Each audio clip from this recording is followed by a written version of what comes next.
Everyone. My name is Bobby Matheson, and I'm a member of the Board of Directors here at the Ottawa branch of the National Association of Federal Retirees. I would like to begin by acknowledging that the Ottawa branch is located on the unceded territory of the Algonquin Anishinaabe Nation. We extend our respect to all First Nations, Inuit, and Métis peoples for their valuable past, present, and future contributions to this land and country. So, on behalf of the Ottawa branch, I'm pleased to welcome you to today's webinar entitled Aging in Place: Smart Accessible Renovations for a Safer Home with BuildAble. And I want to give a warm welcome to our presenter today, Kyla MacGinnis, who is a clinical nurse specialist and co-founder of BuildAble. In today's session, Kyla will explore how thoughtful home renovations can support safety, independence, and long-term well-being. The presentation will cover a number of areas, including home modifications that will improve safety, smart renovation strategies, how to prioritize your upgrades based on your lifestyle and budget, some information on financial insights in terms of things that you might be able to access, and some common pitfalls that people into on renovations and how to avoid them. BuildAble is a preferred partner of the Ottawa branch, so members get access to a special exclusive discount on renovation costs. Kyla will tell you a little more about that during her presentation. And before we begin, I also want to welcome anyone who is not yet a member of the association. We hope these webinars will inspire you to join us. And to our members, we hope these webinars reinforce just the value of being a member of the association. I also want to mention that closed captions for this webinar are available in both English and French. To access this feature, click the Closed Captions button at the bottom of your screen. To translate to French, click on the little arrow next to the Closed Captions button and select the Translate option. Finally, if you have any questions on the presentation and discussion, please type them in the Q&A box at the bottom of your screen, and Kyle will be able to answer them after a presentation. So that's all for me. So I'll pass it over to our presenter, Kyla. Hi everybody. Thank you for having me. Thank you for the warm introduction, Bobby. Happy to be back chatting with your association. And I love hearing about all the interesting webinars that you host and the different fields to grow your networks. I think it's a really fabulous membership that you've created. So as Bobby mentioned, my name is Kyla MacGinnis. I'm a clinical nurse specialist. And a co-founder of BuildAble. And I also run the Adapt Expo as well. And I'll talk a bit about that at the end, but it's a free event. Would love for you to come out. And I also teach at the University of Ottawa in community health nursing.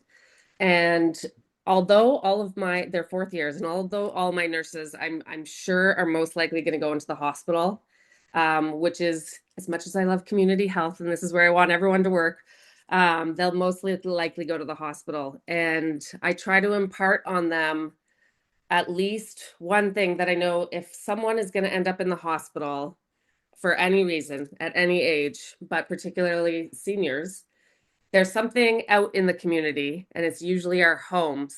Something happens here to be in front of my nurses in the hospital. And if they're lucky enough and well enough to be discharged home, I want those nurses to also ask, is that home safe to go back to? If an injury happens, if there's surgery, if there's a new illness after a fall, not only is it safe to go back to, but can you even get through the front door if you had a mobility aid all of a sudden, or up the stairs to a bedroom, or navigating your bathroom as well safely? And if the answer is no to any of those, then there's very good statistic likelihood that you will end up right back in the hospital within a short period of time. So my work with BuildAble, we really try to focus on never being in that situation. So if your bodies do change or something happens, if you get discharged home, it's going to be at a safe place.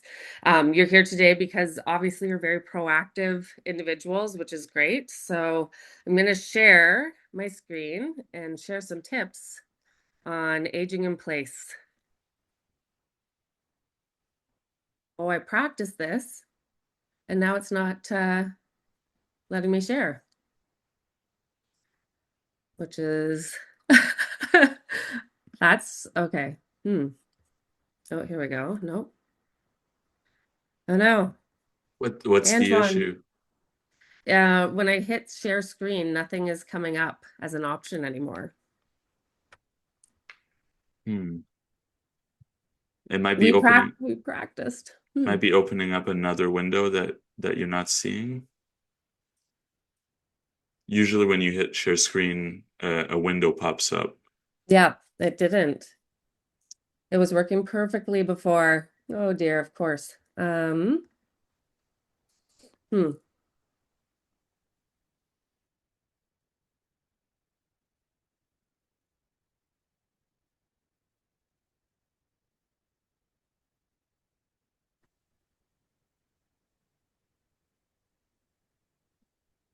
There we go. I'm back. Can you hear me? Yes, yes, we can hear you. Yeah. Okay.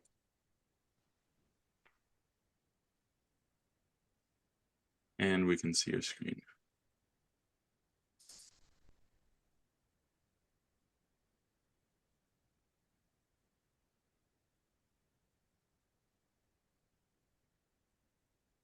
Try this now. Okay. Perfect. Yeah, looks good. Oh, we met early to troubleshoot all of this and it was working perfectly fine. Thanks for your patience. Okay, so there was a long list of things I was supposed to cover. I'm going to do my best. If I miss something, because this is obviously a topic I'm really passionate about, please do make sure you put your questions in the chat box. I can't see anyone or the chat right now, so I'm just going to move ahead and hopefully I'll be able to get through all of this. So, for aging in place, why does this matter? Um, it really comes down to a matter of a choice, really. And most Canadians, if they have the choice, they want to stay in their own home for as long as you can. And I'm assuming if you're on this webinar right now, you're likely in that boat too. And the interesting thing that I wanted to share about this slide from the Aging Institute in Canada is that the desire to remain home actually increases as we get older. So I think in that 50 to 64 year mark, when they started to break this down, people are just not sure if they're going to be able to, what their options may be like. And there's lots of reasons for this, but apparently once you hit the 80 plus mark and you've already stayed home, you're well on your way to staying there even longer if your health is okay. So, what does aging in place actually mean? So, we want to be staying in the place that we love, the place that we've worked really hard to pay a mortgage at or rent. And we want to be safe and independent and comfortable for as long as possible. And ideally, we're also thinking about our neighborhoods too. So perhaps there's friends around or near grocery stores and getting you out because it's not just about your physical home, it's an entire system and it's an entire way of maintaining your quality of life.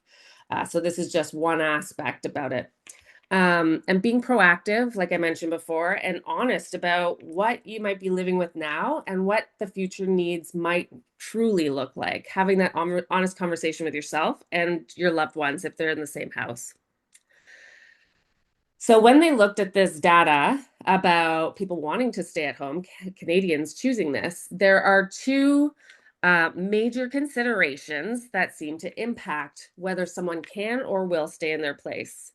Um, and I would ask for any questions, but I mean, sorry, any guesses. But since we're waiting until the chat, you can probably take some in your mind, some guesses, but it's health and finances. So probably not too shocking, but people aren't sure how their health is going to be. Will they need care outside of the home? Will they be able to afford nursing care to come in or afford to make the renovations? So those are the two sort of balancing act pieces that people need to play with when making these decisions.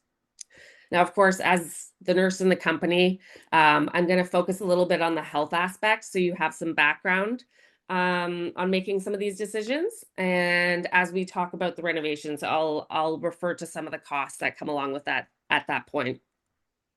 So I say disability in Canada. This is a term people either embrace, I'm disabled, I'm living with a disability, or it's something that people are very uncomfortable with. And it may not necessarily be what we traditionally think of a disability as someone using a wheelchair, where we can visibly see that there's a need. Sometimes this is chronic illness. It could be living with something like rheumatoid arthritis or fibromyalgia. So that's just something to consider when we look at these disability numbers. So how the government calculates it. So 42% of seniors had at least four or more co-occurring disabilities or chronic illnesses. So once we start to get up there in age, over 65, we're seeing a lot more complexity. We know that we are living longer, but our health needs are a lot more complex as well. And that's something to be thinking about as we plan. Two other aspects of this, which I think are important, is the aspect of and disability, if you're comfortable with that term, or a health condition, is that some of these things are invisible, like rheumatoid arthritis for some. If there's some joint involvement later on, we may be able to visibly see that, but there are certain illnesses where you may not be able to look at someone and say, oh, they live with a disability. They're probably not going to be able to get through this door. But it still impacts our activities of daily life. And the other aspect of that is that some of these illnesses can be fluctuating. And this is a big concern, or at least consideration, for recommendations that we, as the renovator, would consider. So if you have something where you're living with where you have unpredictable symptoms, something called flares usually, you may have good days and may have bad days. You may get up in the morning and be walking independently, and then by afternoon need a mobility device. And I know that these types of illnesses often come with a lot of stigma and a lot of judgment, which they shouldn't. And sometimes it even happens in our own families. And when we can't see these things, or there's this unpredictability to what we're living with, it's easy for us to dismiss the accessibility changes that should be made to make our lives easier.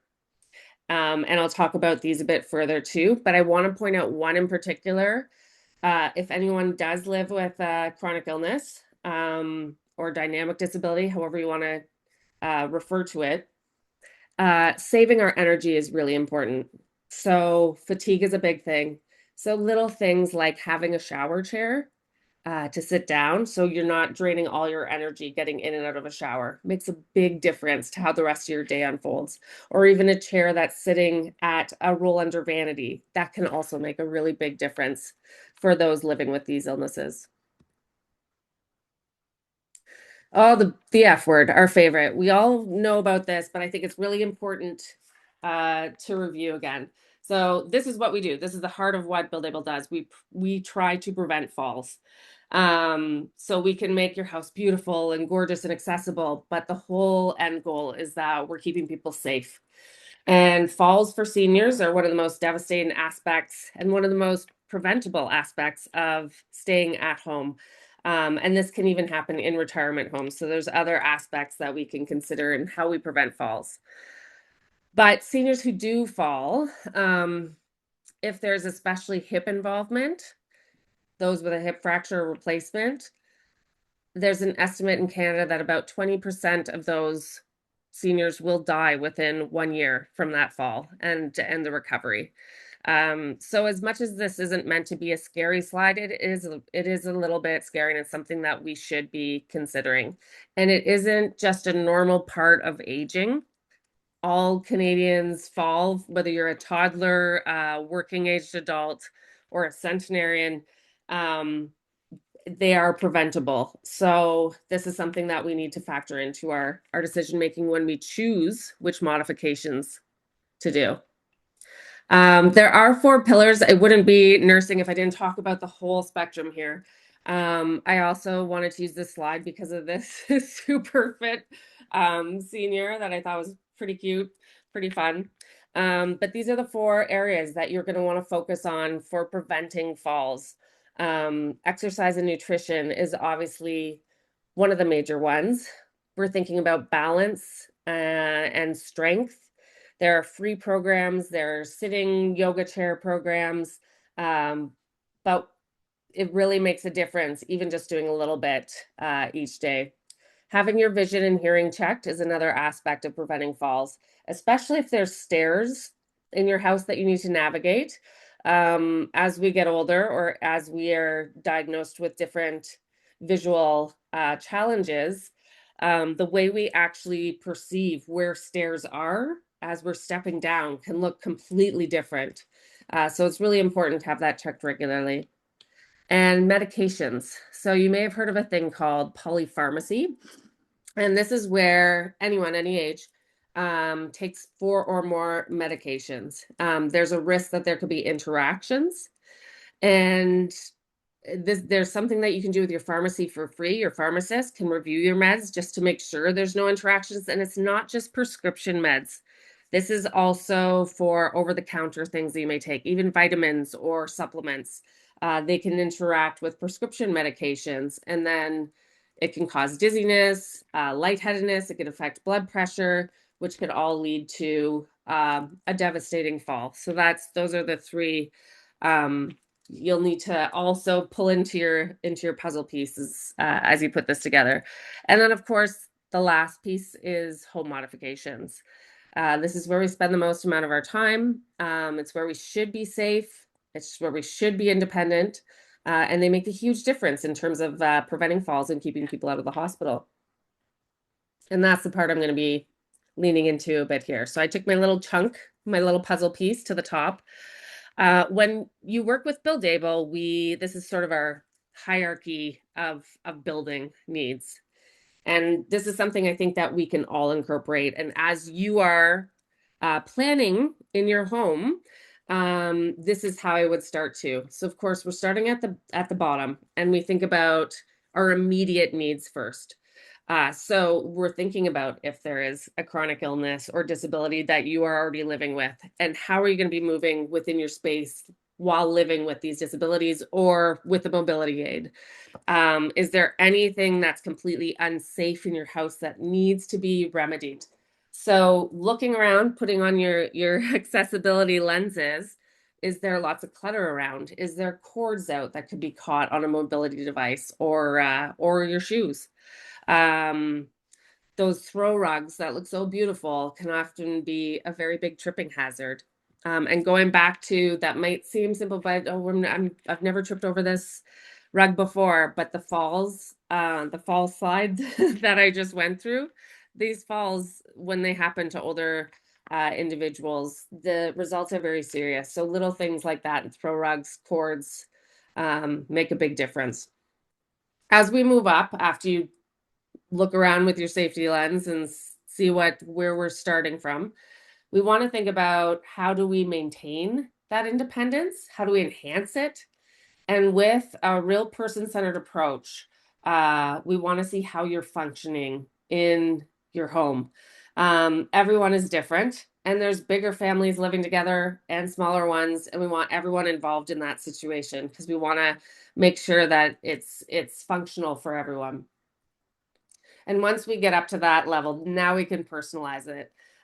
So for BuildAble, we take a lot of pride in making our renovations look beautiful because that decreases stigma and people are more likely to install grab bars and personal safety aids if they look pretty when it comes down to it. We want our houses to look really nice. We've worked really hard for them. So just like any other renovation, when you're looking through magazines or on Pinterest and seeing the beautiful designs that you like, this is your home, right? So it needs to make you happy. So you can honestly have both. You can have your cake and eat it too. You can have safety and it can actually look beautiful. But we only want to get to that point after we've addressed your most basic safety needs first. So the biggest risk areas, where are these falls happening? It may seem obvious, bathrooms and stairs, but those two are major, major risk factors for going to the hospital. These are where the most injurious falls happen and the ones that are sending people to the hospital. So that's where I'm going to focus on these improvements starting here. So when we're thinking about safety first, if we have the background and we know that this is where the risk is, this is where I'd recommend that you start. But everyone again is different. If you've already had a fall in the home or you've seen someone else have a fall in your home, think about the situation that may have led to that. Where was it, first of all? What was it nighttime and we didn't want to flip on a light? Was it the stairs? We didn't properly see that step down, railing was loose. You really want to think about what was the situation around this that led to a fall. And that would be where you would start. If you've never had a fall, that's a miracle. I've I've had many and I'm midlife. But if you haven't, then these are the two areas I would start. Now, the high impact ones, the really quick, simple ones that are probably the least amount of money. Just from a generalized, helpful point of view, grab bars are number one, and I have properly installed written here because that is key. We have seen so many grab bars installed and they just come ripping right out of the wall if they're not in studs or they don't have the proper mounting hardware behind it. It's like a flange, some of them, if there's not in a stud, then there's no point in even installing one if it's not going to be done correctly. Non-slip flooring is huge, huge piece, especially because you're all going to go and get rid of your your area rugs that are all about and look pretty, but non-slip flooring makes a big difference, and you can get non-slip flooring in most materials now. If you're thinking about the bathroom, there are tiles that also are non-slip, and that's certainly something we should be asking for. Lighting is one of probably the most underrated areas, but improved lighting, you can have motion sensor lighting, but it makes a huge difference. So having things really nice and bright and open and light, you can see where you're going, and especially at nighttime where we have to get up in the middle of the night and go pee, and you're going to the bathrooms, we may not want to flip on the lights and wake up the house or wake up our brains even, but it is really important because that's often when falls occur as well. Having handrails on both sides of a stairs, if you're not going to put in a lift, having the bilateral handrails to go up was great. And then again, back to removing trip hazards. So these ones are relatively inexpensive. They make a big difference. And they're a great starting place if you're just not too sure where to start. So as mentioned, excuse me, I'm going to talk about bathrooms and stairs primarily because these ones have the biggest impact. So if you're saving and you're thinking of making a change, these would be the spots. So key upgrades, curbless showers or zero threshold, barrier free, it's all the same language. It means you could basically roll right into your shower area if need be. Now, even if you're not using a wheelchair mobility device, removing that trip hazard altogether is probably the best thing anyone could do in their bathroom. Yes, they are more expensive, but over the long term, if anything does progress, if anything does change, this is certainly an area that you'd want to invest in. Grab bars, of course, there's so many different designer grab bars too. You can see in the first image here with the bench, it's a pretty standard one. In the second one on the back wall, those are shower shelves. In the one with the vanity on the side, there's no towel there, but that's a towel bar and grab bar. And then by the toilet in the fourth image, there's a flip down PT rail, and on the other side, it's a toilet paper grab bar. There's just so many different options now and things that could blend in very seamlessly. Comfort height toilets are also something we'd recommend. Not if you're 4'5", and that's okay. I'm 6 feet. My husband's 6'5". Um, so we need the taller items, but a comfort height toilet essentially brings up the toilet to where you would sit like a standard dining room table. And if that's still not high enough, there's also something we can put under the toilet called well, it's called a toilevator. It's not an elevator, but it's like a base riser. It's like an acrylic, and it's about 3 inches, and we just lift the entire toilet and put it on top of it. So you're also not sitting on those bulky seats that you often see in hospitals, that are screwed onto the top. They're uncomfortable. Our bums like familiarity. And they're really hard to clean. So I'd highly recommend also, if you can, going to a comfort height or right height, sometimes they're called, um, toilet.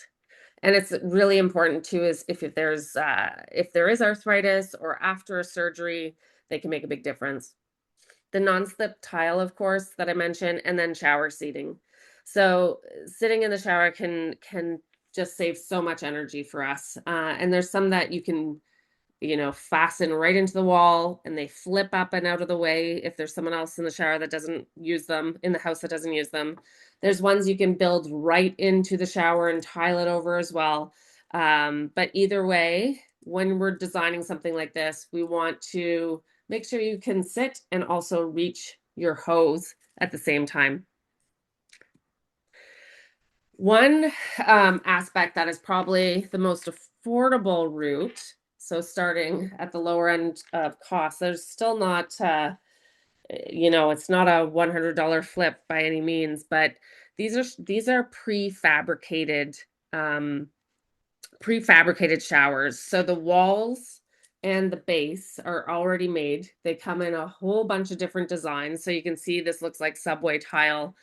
The one up here, it's kind of looks like a gray tiled in. There's bigger ones, different colors, and it makes for a very quick installation. So generally within 2 to 5 days, and you could have a new shower. The one issue with this is that you can see it here much better than climbing over the high walled tub that was there before or here. But there's still an inch to two that you would have to step in with these conversions. With these are actual step-in showers. You can do it with glass. You can have it with a shower curtain. They're really easy to clean and maintain, which makes it nice. And it's a really great sort of refresher to and where you can put safety items in there, like grab bars, flip-in benches, and other things to make having a shower much easier.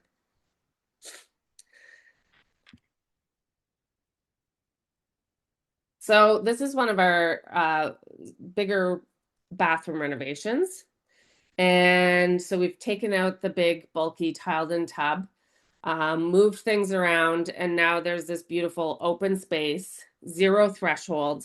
And I'm predicting possibly a question. There is usually, if with some of these, depending on the slope that is created for the barrier-free shower, it slopes very, very very slowly, so minorly, sorry, I can't think of the word, towards the drain. And drains can be in the middle, they can be linear drains at the very back, but the slope just is enough for gravity to do its work.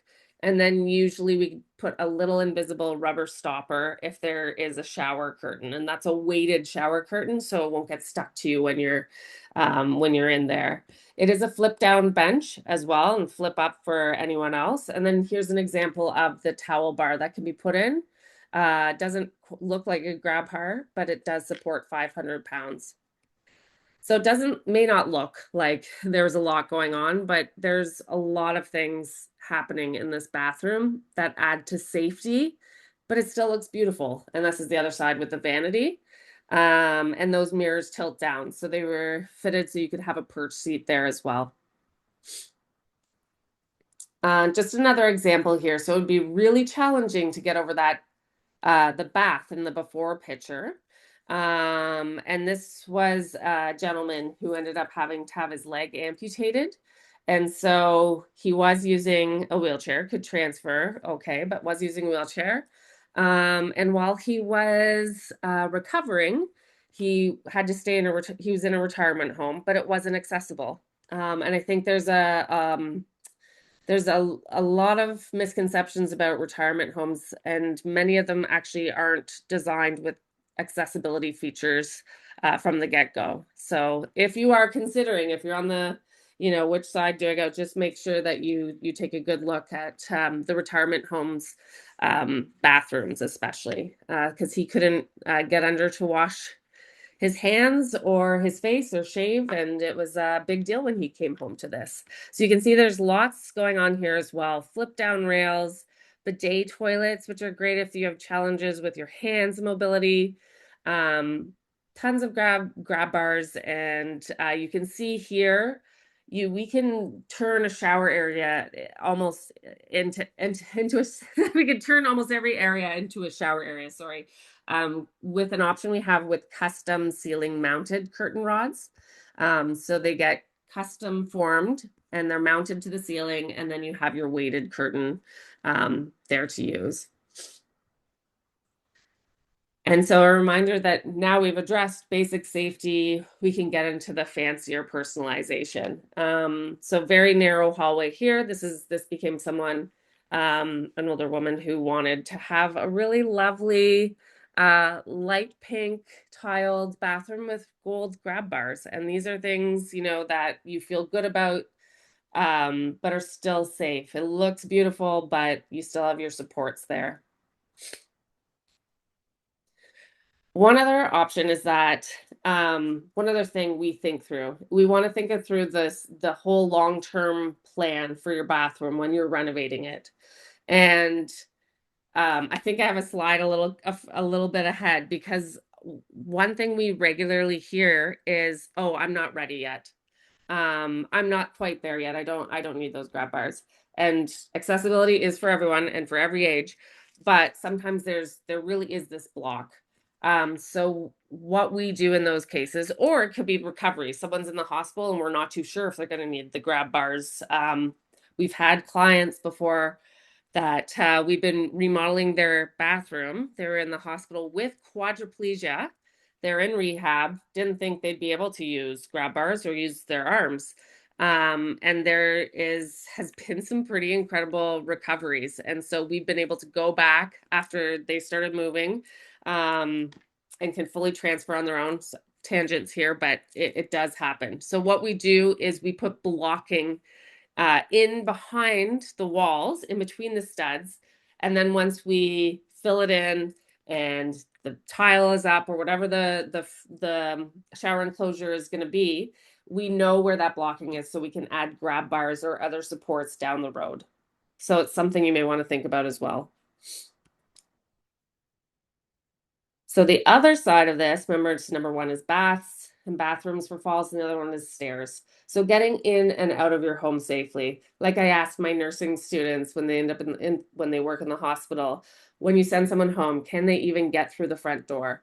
And there's some people that don't, and we have a partner that tries to lift someone through, and then they're both back in the hospital. So it makes a big difference to address these things early on.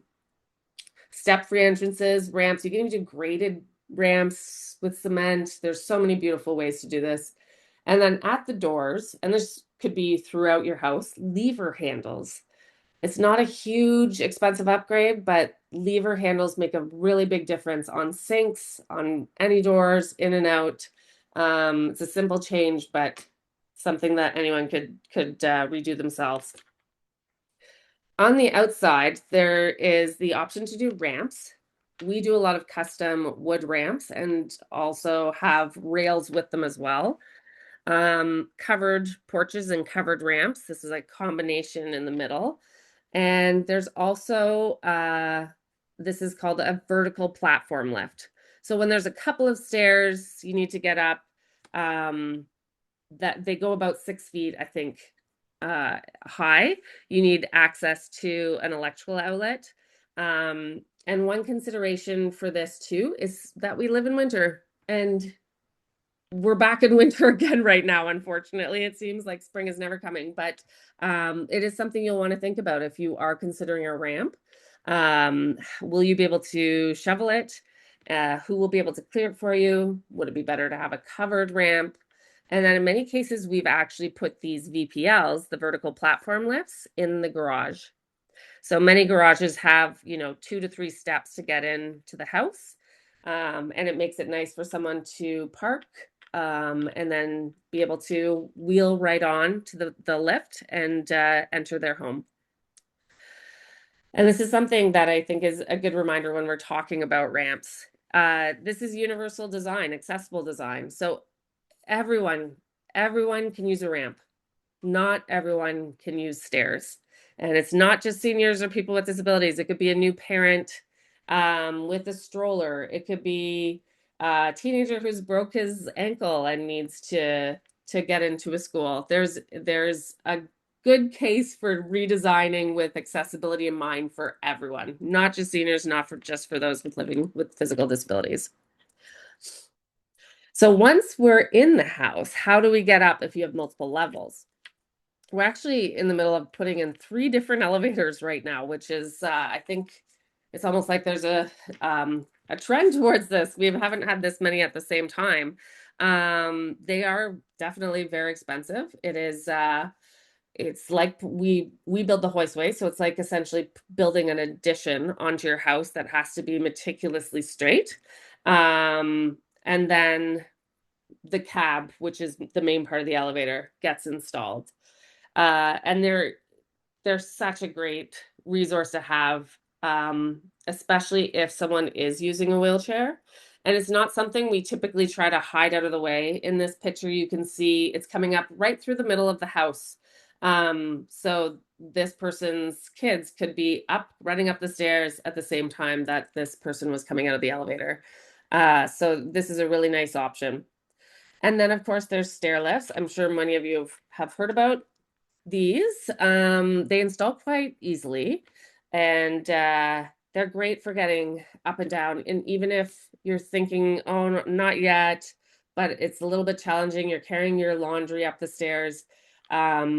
I know we had one installed for my parents, and my mom uses it to send her laundry up and down because there's a remote control. So she sends it up, and then she'll either take the lift up if she's not feeling well or feeling a little off that day. Otherwise she'll use the handrail to go up the stairs. There's usually enough space to flip it up out of the way. Straight staircases, pretty straightforward. And probably in the 5,000, 3 to 5,000 range for a stair lift. If you have a curved staircase or it goes in different directions, it's a whole other ball game. They have to be custom made. The rails have to be custom made to your staircase, and that can get a little pricey, but they can make a big difference. So something to consider as well. Oh, there it is. There's my slide. I don't need any changes. I'm not there yet, or I don't like the way they look. It'll be bad for resale. We have so many people contacting us wondering if we know of any housing that's already accessible. Not just with aging, but we have a huge population of people living with disabilities that can't find accessible housing. So I've spoken to a few realtors about this too, and curbless showers are very in demand, but so is the housing market. So if you do make changes and are worried about that, I think it's been debunked now. But the one thing that tends to stick is the I'm not there yet. And it's something, it's hard to say sometimes, that there's many children in CHIO that don't want to be there either, but it's for every age. And this is about being proactive. It's not about putting things, you don't want to be there yet. You don't want to be there. And you never will be if you have those proactive safety features in place beforehand. I was talking to Bobby just before we started here when I practiced and everything was working smoothly, and he had mentioned kitchen. So I wasn't gonna get into that because it wasn't big on my fall risk list. But the kitchens are the heart of the home. It's where we cook, it's where the families congregate. And if you are living with any mobility challenges or any chronic illnesses like rheumatoid arthritis, I am living with rheumatoid arthritis and fibromyalgia myself. So I know it can get quite tiring being in there and when things aren't accessible. So you can see this sort of a traditional looking, just a couple of modifications that were made to the wooden dark brown kitchen. But ones where someone in a wheelchair could wheel under, they can wheel under to do the cooking. There's a stove top you can see straight ahead under the hood fan, um, as well as underneath the sink. And the cabinets that open actually have pull-out drawers. So if you are in the process of kitchen renovation or thinking about um, how that could look. Definitely having pull-out drawers, even if it has that same cabinet face where it opens like this, like a traditional door, having a box where things pull out so you're not trying to reach in and or especially for upper cabinetry. There's things where you can again open the door and have a box that lowers down. Sometimes they're pull mechanisms. These are things you can even get at Richelieu hardware. And then some of them are electric. So you can have it motorized where you push a button and things will either come out and down or straight down the bottom, almost like a little mini elevator for your upper cabinets. So when renovating, I know sorry, I will try to pull this all together so there's time for questions. Renovating too late. Oh my gosh. Um, we don't want to wait until a fall has happened. We've been booked to go to some clients' homes, and Sean, my partner, will has arrived on site, and the ambulance is there. And I'm not joking. This it's happened more than 10 times. And so we're getting these calls way too late. It's hard when that happens because we know through Public Health Agency of Canada with their falls data that 50% of falls, serious falls for seniors, end up not going home. They go to a long-term care home afterwards, and these are preventable. So please don't wait. Um, Make sure you're screening who you're bringing in if you are making accessible upgrades. Some contractors without this knowledge could be putting you into a little bit of a situation like how we've seen with some of the grab bars that aren't installed properly. Something as simple as that. One thing could be picking cosmetic versus functional. Now, with us, I truly feel like you don't have to choose between those. But I would refer to this as more, I want to upgrade my basement before I do my get a ramp or change my bathroom. Just trying to prioritize in this way of thinking, okay, if I am going to invest and do renovation, let's think about where that basic safety is again first, and then build from there. And again, I've talked about grab bars and lighting. So don't ignore the lighting aspect. It makes a big difference, whether it's sensory or just a different brightness level. It can even impact how it reflects off certain tiles in your bathroom. And for people living with certain conditions, even with something like Parkinson's or multiple sclerosis, choosing tiles that are big and sort of plain looking as opposed to very busy mosaic tiles and a calmer lighting can make a huge difference in terms of cognitive and visual strain. So these are just sort of those little things. For us, we really preach thoughtful design. And so when you think these things through, don't overthink it, but when you think these things through, when you design with purpose, that's when you'll be able to build with confidence. So this is just a bit about us. We are the only nurse-led um, accessibility contractor in Canada. So we often liaise with other healthcare providers if you have um, an extended healthcare team. And we also, I think, which is important to note, is we are in-house. So we don't sub out our renovators. We do in-house training for our carpenters as well about aging in place and disability and chronic illness and all of this. So we have a really great extended team as well with OTs in the private sector and and public. And we all try to work together to have a circle of care for our clients, which is not common in renovations. So there are some tax credits. I have this on our website too, and maybe I could send a link to Antoine to send out if you just want to like a quick reference. But these are federal tax credits. There's and always talk to your financial advisor or accountant. But the home accessibility tax credit is if you're over 65 or you're qualified for the disability tax credit. Um, you can claim accessible renovations. There are some medical expenses with the medical expense tax credit, where some of the features in your accessible renovation could also be claimed. And then there is the multi-generational home tax credit as well. So if you're an eligible individual or have someone that's an eligible individual that's living with you, like a family member, then you can make a secondary suite and have some tax relief for that. I wish there was more.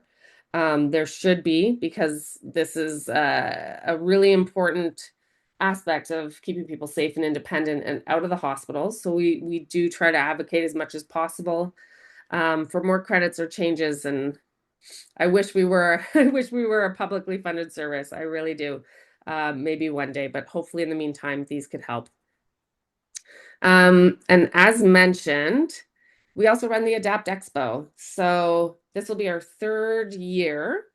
And we've partnered with the Ottawa Inclusive and Parasport Expo, and we run it out of Carleton University. And we'll be in the field house with about 100 other local businesses that are all dedicated to accessibility, inclusion, and adaptive living, where you can meet and talk with people about those other extended pieces of that puzzle in exercise and nutrition and getting your eyes checks and med checks and all these different resources and medical equipment supplies and other renovators. So it should be a great day and it's all free. So hopefully you can come out to that.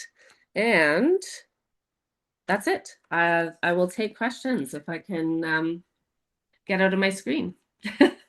So I have them up here on my screen, Kyla. So um, I'm going to Okay. summarize a couple. There's quite a few people that seem interested in and are living in condos. Mm,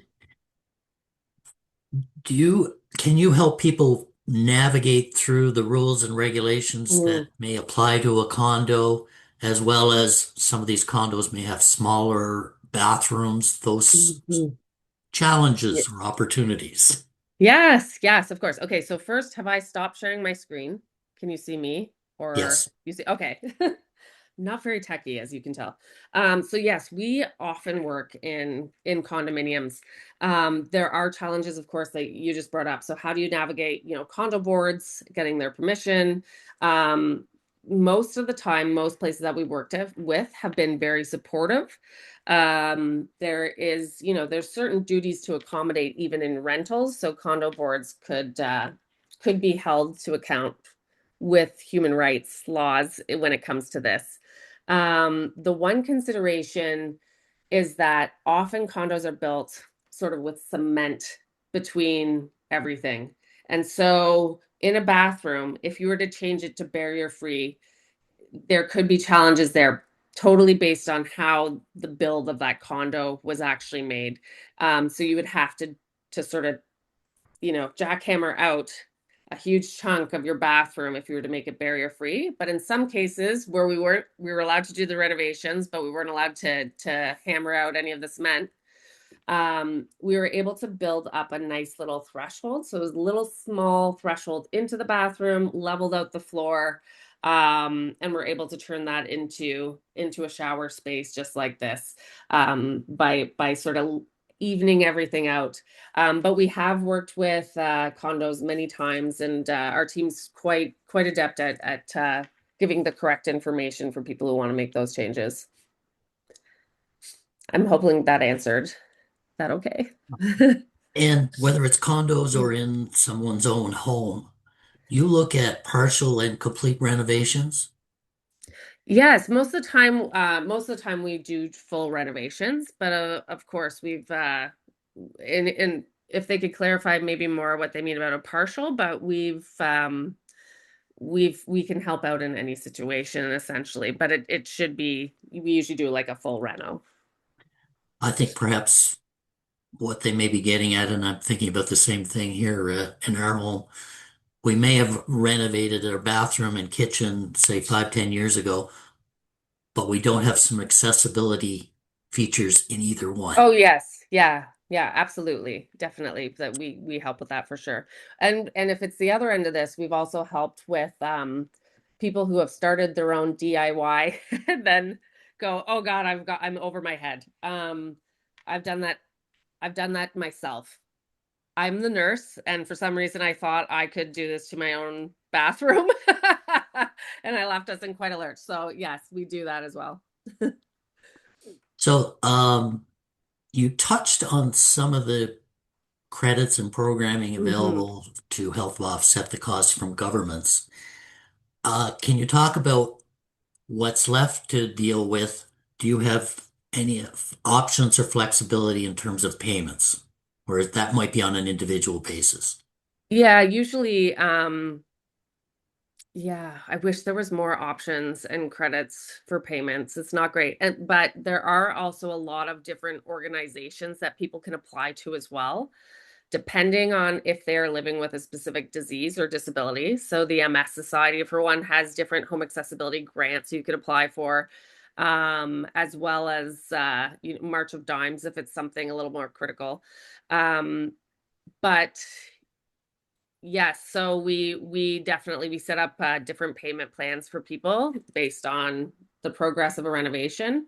And there's usually some way or another that we can work it out. We're a small company, so trust has to go both ways. Yeah. There is a comment that some people have used those heated ramps. Oh Do you have yeah. any experience with them as Yeah, no, I think they're great. They can be a little challenging to shovel sometimes too. But no, I think they're a wonderful solution. Um, they're not always perfect, and you have to check with your insurance about if they'll support that with your house because I believe they are plugged in. So just electrical concerns, that's all. But no, I think they're a great option.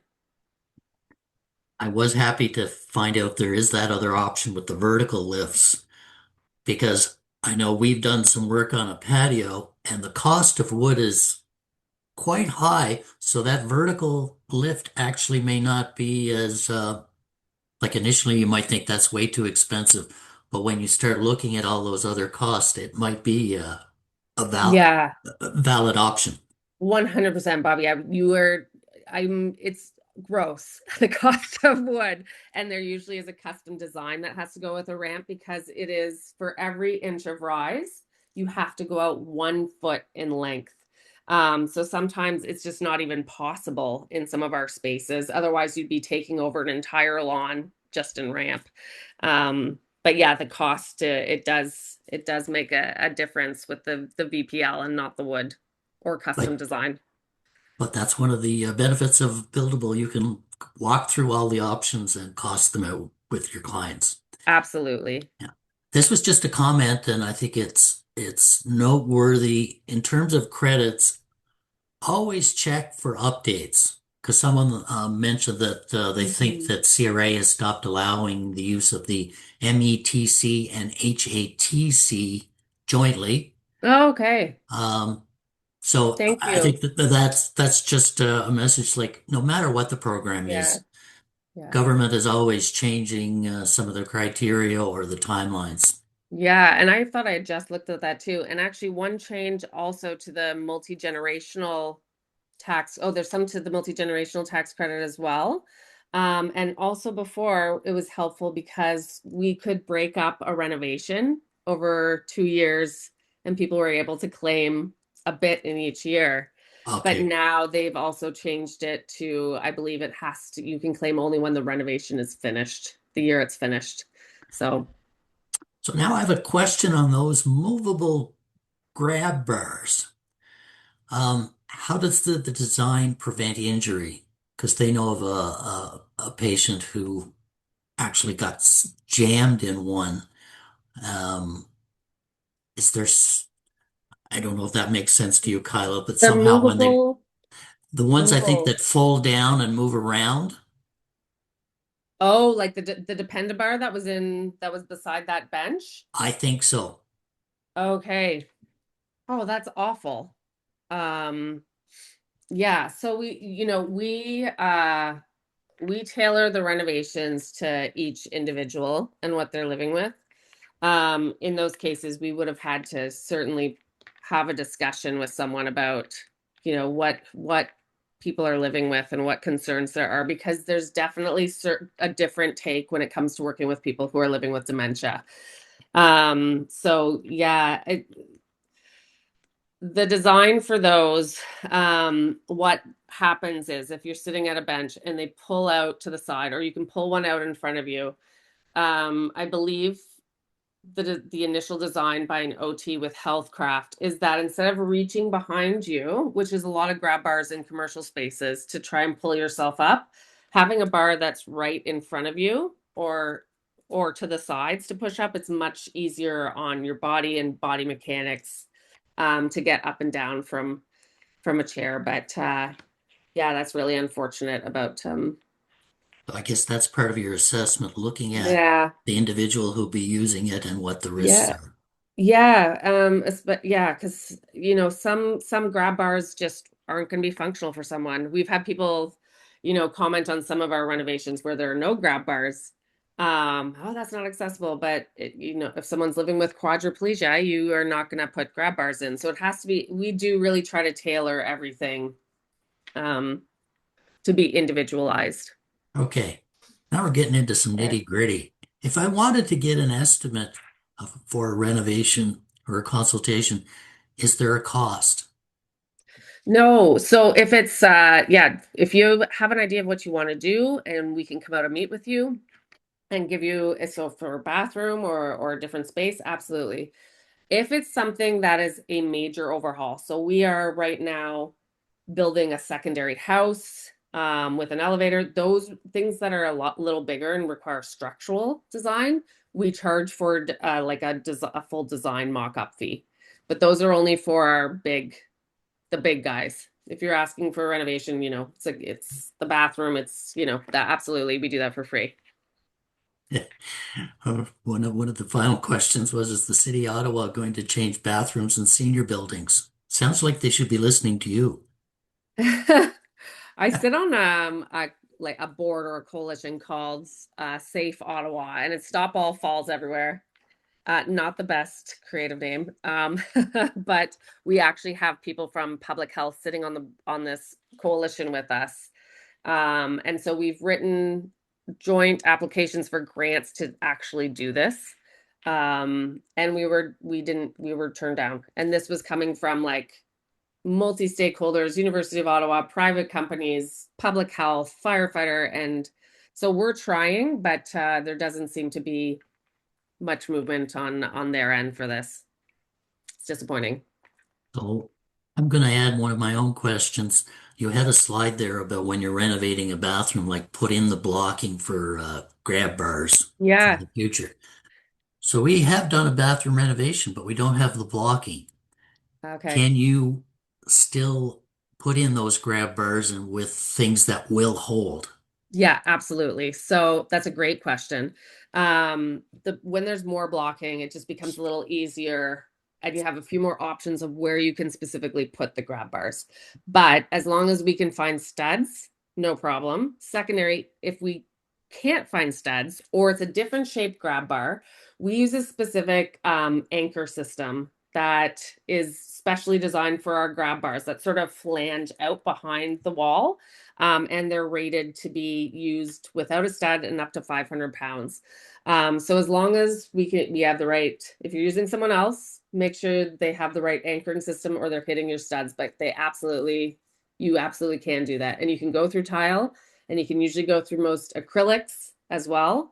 The only thing where you wouldn't be able to add anything like grab bars and such that are installed, there's that bath fitter type of Oh, right. I'm not sure how you know what I mean. Like Yeah. it's a cover that gets put over top of an old.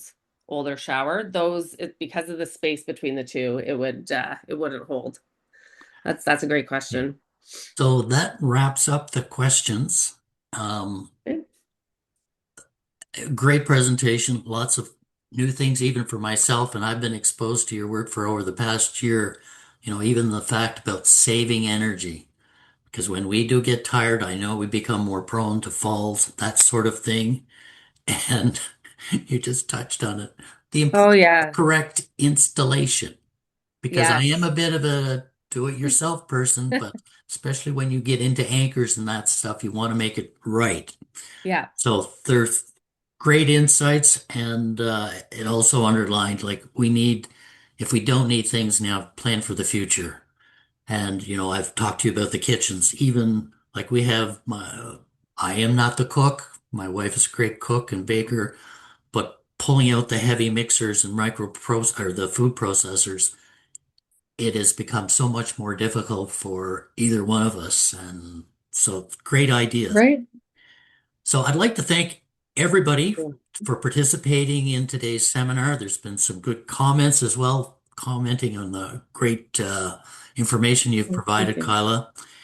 And so thank you very much. I'd also highlight to people that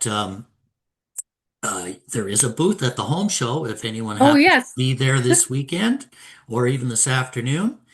And there will be additional information going out in a follow-up email. But you can also go to our website and under resources, there's the discount partners. You can find more information and links to the BuildAble website. And we have also recorded the today's webinar, and you'll get that information as well. So remember that you can always invite non-members to attend our webinars and try us as a guest. And additional webinars like this and some of the other topics we cover as part of your branch association are listed on that website. So thank you again very much, Kyla. It's been very informative. Your background suits your company very Mm, well, thank you. and we look forward to working with you moving forward. Thanks so much for having me. Good day, All everybody. right. Take care.